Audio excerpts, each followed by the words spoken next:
திருமாவளவனை முதலமைச்சராக்குவோம், மற்ற அமைச்சர்கள் எல்லாம் நீங்கள் எடுத்துக் கொள்ளுங்கள் என்று சொல்லுகிறார்கள் என்று சொன்னார். நான் அதுல மறுக்கலையே, இன்னைக்கு சொல்றேன். நான் சொன்னேன், நாம் இருவருமே ஒரே கொள்கையில் இருக்கிறோம், ஏன் தாவக்காவை நாம் ஆதரிக்க கூடாது என்று சொன்னேன். எந்த மாற்று கருத்தும் இல்ல. திமுக கூட்டணிக்கு நாங்கள் தான் சொன்னோம் என்று. இது ஜம்மு காலத்தில் வடிகட்டின பொய், உலகத்துக்கே தெரியும். நீங்க எப்ப போனாலும் கம்யூனிஸ்ட் கட்சியினுடைய தேசிய தலைவர் பரதனை போய் கேளுங்க, விடுதலை சிறுத்தைகள் தலைவருடைய திரு தொல்துமாரனை கேளுங்க, கம்யூனிஸ்ட் கட்சி தலைவரை போய் கேளுங்க, முஸ்லீம் லீக் கட்சி தலைவரை போய் சொல்லுங்க, ஏன் RS பாரதி போய் கேளுங்க. நாங்கெல்லாம் பங்காளிகள். என்னைக்கு நாங்கெல்லாம் பங்காளியானோம்? என்னைக்கு பங்காளியானோம்? 4ஆம் தேதியிலிருந்து எடப்பாடியாருக்கும் உதயநிதி ஸ்டாலினுக்கு ஏற்பட்ட அந்த உறவு பங்காளி என்று பேசுற அளவுக்கு உருவாக்கிடுச்சு.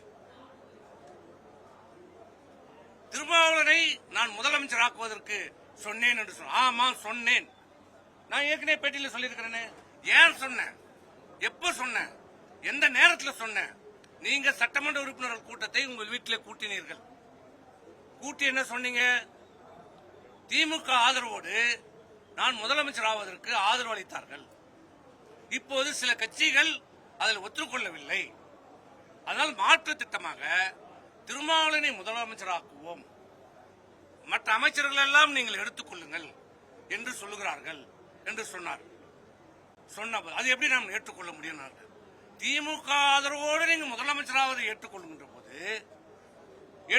போது ஏன் திருமாவளவனை முதலமைச்சராக்கிவிட்டு நீங்கள் மீதி இருக்கிற 30 அமைச்சர்களையும் அதிமுக ஆக்குறது என்ன தவறு என்று சொன்னேன்.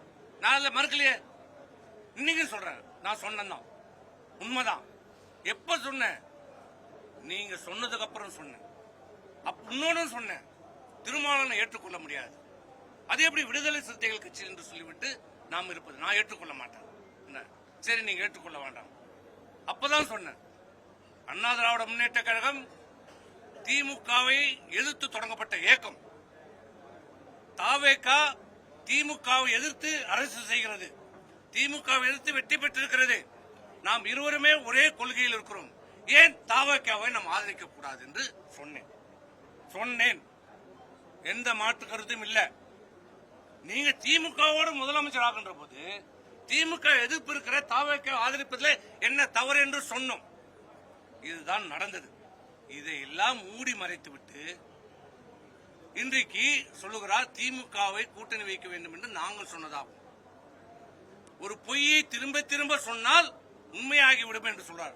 எத்தனை மாசம் கழிச்சு சொல்றாரு? அதுவும் அவரே சொல்ல மாட்டார், சொல்லி கொடுக்கிறார். அந்த பேட்டி கொடுக்கும் போதே போன் வருது, நீங்க எல்லாம் பாத்திருப்பீங்களே.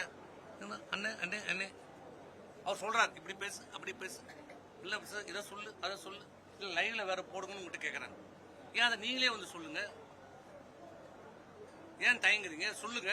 நான் தான் அன்னைக்கே சொன்னேன்ல, இந்த பிரச்சனை ஏற்பட்ட போது என்ன சொன்னேன்? திமுகவோட கூட்டணி நீங்க வைக்கவில்லை என்பதை உங்கள் மனசாட்சிக்கு விரோதம் இல்லாம வாங்க, நான் சத்தியம் பண்றேன், நீங்க சத்தியம் பண்ண இன்னி வரைக்கும் ஏன் பதில் சொல்லல? ஏன் சொல்லல?